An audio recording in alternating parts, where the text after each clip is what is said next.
내가 바로의 마음을 완악하게 한즉 바로가 그들의 뒤를 따르리니 내가 그와 그의 온 군대로 말미암아 영광을 얻어 애굽 사람들이 나를 여호와인 줄 알게 하리라 하시매 무리가 그대로 행하니라. 아멘. 두 번 죽이는 일이다. 혹은 확인사살이라는 말을 아실 것입니다. 상대방이 정말 죽었는지 다시 한번 확인하는 과정을 두고 사용하는 말이죠. 애굽의 10가지 재앙을 통해 바로의 항복을 얻어내신 하나님께서 마치 확인사살을 하시는 듯한 장면을 보게 됩니다. 마지막 장자의 죽음을 통해 바로는 이스라엘 백성들을 더 이상 붙잡아 둘 수 없다는 것을 알게 되었을 뿐만 아니라 아마도 혼비백산, 정말 제정신이 아니었을 것입니다. 한시라도 빨리 그런 재앙을 벗어나고 싶은 생각밖에 들지 않았을 것이니 앞뒤 가리지 않고 이스라엘 백성들이 광야로 나가는 것을 허락하고 만 것이죠. 그런데 그 재앙이 지나가고 조금 정신을 차리고 보니 그렇게 이스라엘 백성들을 내보낸 것이 분한 마음도 들었을 것이고 후회스러운 마음도 들었을 것입니다. 결국 애국 군대를 보내어 이스라엘 백성들을 뒤쫓도록 했습니다. 그런데 이 과정에서 하나님께서는 내가 바로의 마음을 완악하게 한즉 이라는 말씀을 모세에게 하십니다. 다시 한번 바로의 완악한 마음이 등장합니다.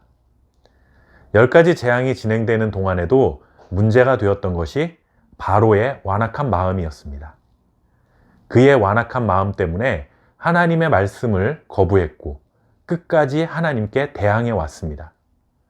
그러다가 후에는 하나님께서 바로의 마음을 완악하게 하셔서 더 이상 하나님의 심판을 피할 수 없도록 하신 것을 이미 지난 말씀 속에서 나누었습니다. 그런데 그것이 끝이 아니었습니다. 다시 한번 하나님께서 바로의 마음을 완악하게 하셔서 이제 다시는 하나님께 대항하지 못하도록 완전히 심판하시고자 했습니다. 바로는 자신의 완악한 마음 때문에 군대를 보내어 이스라엘 백성들을 뒤쫓은 것이지만 하나님은 그런 바로의 완악한 마음을 이용해서 애굽 군대를 홍해에서 몰살시키려는 계획을 가지고 계셨던 것이죠. 10가지 재앙으로 이미 쑥대밭이 된 애굽 땅과 그 땅의 통치자인 바로가 다시는 하나님과 그리고 그의 백성들에게 덤비지 못하도록 확실하게 심판을 하고자 했던 것입니다. 하나님께서 이렇게 하신 이유가 무엇이었을까요? 이렇게까지 꼭 해야 했을까라는 생각을 할 수도 있을 것 같습니다.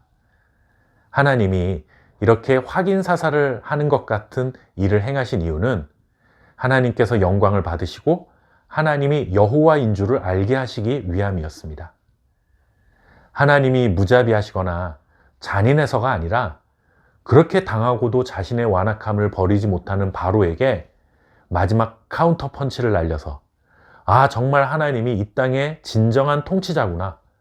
사람의 힘과 권력이 절대로 하나님을 이길 수 없구나 라는 사실을 알게 하시기 위함이었다는 것입니다. 이스라엘 백성들을 뒤쫓은 애굽 군사들이 홍해에서 몰살당하게 되는 일을 통해 바로는 하나님을 더욱 두려워했을 것이고 애굽 사람들과 이방 민족들도 세상의 가장 위대한 통치자가 누구인지 알게 되었을 것이며 이스라엘 백성들도 하나님에 대한 경외심을 갖게 되었을 것입니다. 이렇게 하나님은 자신의 위대함과 전능하심을 세상에 드러내시고 하나님으로서 마땅히 받아야 할 영광과 경배를 받으시는 분이십니다. 우리는 하나님의 자녀가 되었습니다. 과연 나는 하나님의 영광을 위해 살아가고 있는지, 진심으로 하나님을 경외하는 삶을 살아가고 있는지 점검해 볼 필요가 있습니다. 하나님을 이용해서 나의 영광을 취하려 하는 것은 아닌지, 하나님을 경외하는 것이 아니라 내가 꿈꾸는 성공을 위해 하나님을 도구 삼으려 하는 것은 아닌지, 우리 신앙에 대한 진지한 고민이 있어야 할 것입니다. 이러한 고민이 우리의 신앙을 무너뜨리는 것이 아니라 하나님을 경외하는 믿음 위에 더욱 든든히 우리를 세워주는 기회가 되리라 믿습니다. 하나님을 진심으로 경외하며 하나님의 영광을 위해 살아가는 저와 여러분 될 수 있기를 바랍니다. 감사합니다.